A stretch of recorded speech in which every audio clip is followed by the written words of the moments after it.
or 10 hours a week, you could do it in 5 or 10 and do twice the amount that you're doing. And it wouldn't be boring. It wouldn't be hard to get into. Because sometimes, let's face it, it does become boring. It does get hard to get started. It does become hard to stay on track. But what if it doesn't have to be? What if I told you that it could require less effort? It could be more fun and much more exciting.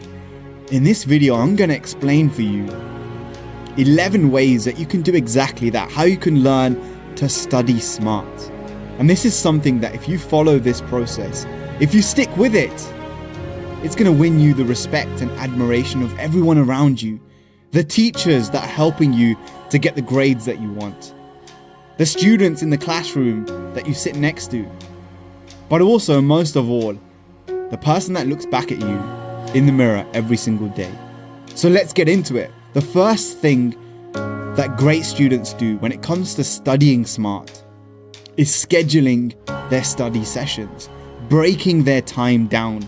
A lot of us, we fail to understand that time is actually something you can control.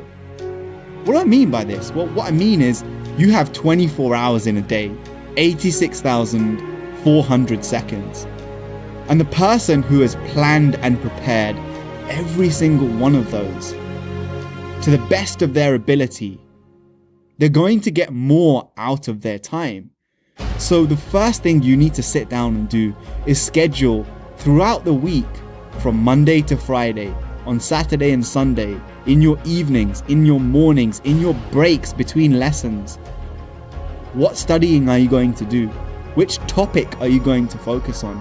So that when you sit down at the desk, you haven't left anything to chance, but you've scheduled in exactly what you're going to do. So it requires less brain power, precious brain power that you need to focus on learning, to focus on studying effectively.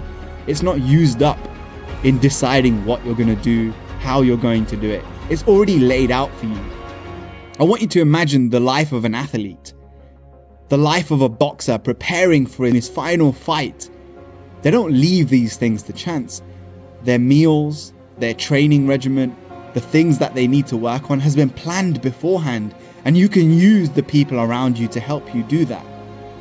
The second thing that you need to focus on is what we call the Ebbinghaus curve. And basically what it means is you forget things over time.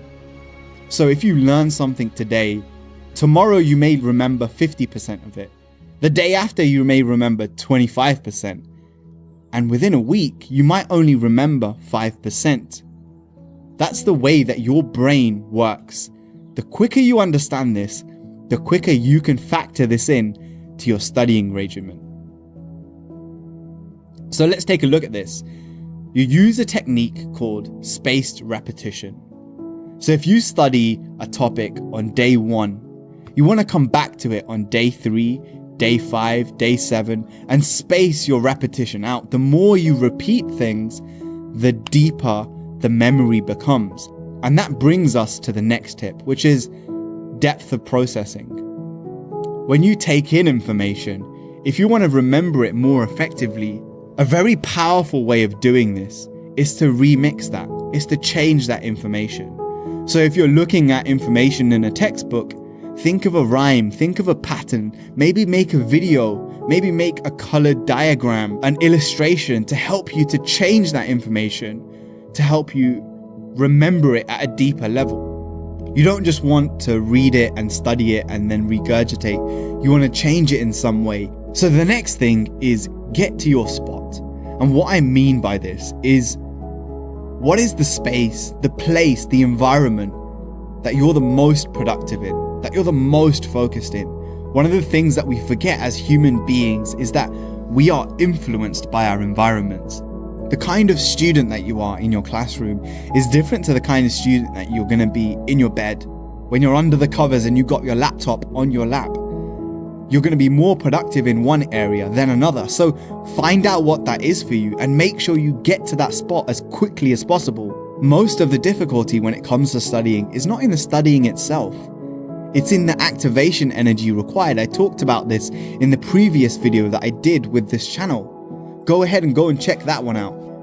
Sometimes we focus on getting more motivation, improving our techniques, and trying to fuel our rocket ship even more. But another way of making your studying more effective is to remove the resistance, to cut out the distractions like social media. So don't have your phone next to you, turn it off, put it in a different room. Remove any kind of distraction, and I'm talking about people, your dog. Put your dog in a different room if you have a pet or an animal that distracts you. Go somewhere where you cannot be distracted, and the only single thing that you can do is focus on the most important thing, and the most important thing is studying, revising, learning, removing those distractions, so less effort and energy is required for you to focus, and you can use it on what's important. And that brings me to the next point. You want to work at 2 levels. So increase your fuel and your motivation to study. Think about and write down, tell people why you're doing this. I'm doing this because I want to become a doctor, an engineer, an entrepreneur, a social activist, a campaigner. And at the same time, remove the blocks that are stopping you. Remove the activation energy required for you to start studying. So before you go to bed at night, have your notebook out and ready on your desk. Make sure it's free of any clutter. Even have the pen ready. So the only thing you have to do is sit down and start taking notes. You don't even have to write the title or the date, because those things are already done. And what you want to realize here is that success is a setup. It's not an accident. So make it happen that way. Plan and set yourself up for success. Habits. Let's talk about habits. Because as much as you want to be motivated, if you want these things to be effortless, you need to build habits. Now think about brushing your teeth every morning. When it comes to brushing your teeth, it doesn't require motivation. You don't watch a motivational video for you to brush your teeth, or for you to go to the toilet, or for you to put your shoes on in the morning. The only thing you do is you do the habit. And so by building habits, you make it easier and easier for you to execute the thing that you need to do. Habits don't require motivation. So how do you build the habit of studying effectively? You start small. You start with a small habit and you progressively make it harder and harder. So you might start off at the beginning with doing 10 minutes in the morning.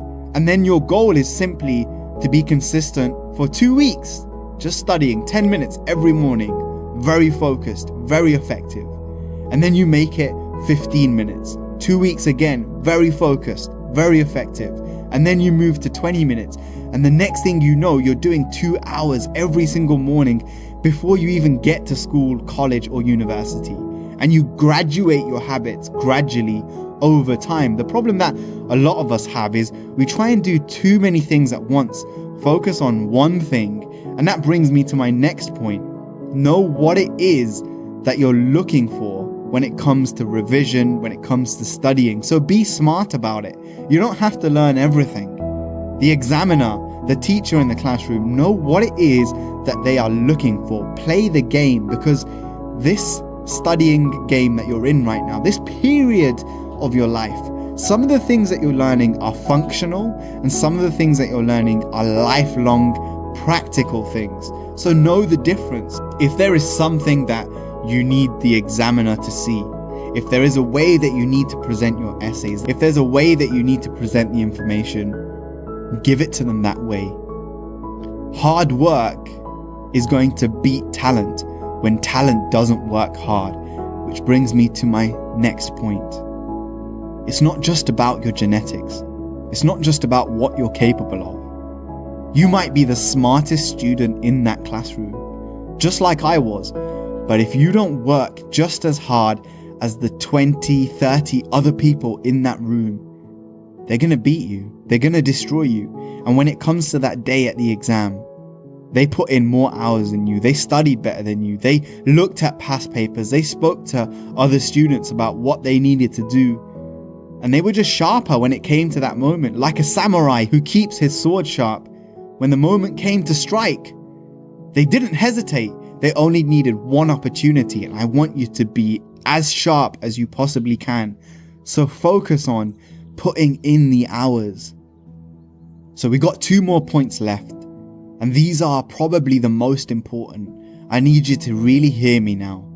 When you study, I don't want you to study like a student. I don't want you to study like anyone in your classroom. I want you to study like a lecturer. Now imagine the way that your teacher or your lecturer studies for the classroom. If they were sitting that exam, if they were sitting down for that study session, what are the things that they would do differently? What are the books that they would read differently? What kind of research would they do?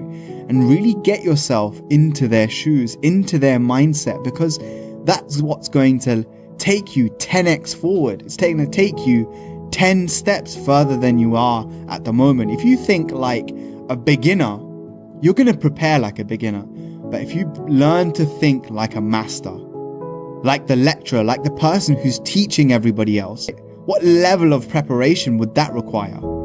And then act in accordance with that. And the final, most powerful, practical technique when it comes to studying smart is what's known as the low-key method or the loci method. And to keep it simple, it means this. If you're trying to learn a new language, let's say you're learning Spanish, use your room, use your house that you live in to hold different memories in different places. So I used to use this when I was studying for French. I'd keep all of the things related to sports in one room. I'd keep all the things related to common conversations in my kitchen. And I would put labels on things. The spoon in my kitchen drawer, I knew exactly if I was looking for that information, it's the spoon in the drawer, and if I look at the label in my mind, I can see the word associated with it. So use this so when you're walking around your house has now become a study session, and you're walking inside that matrix. You've hacked the system.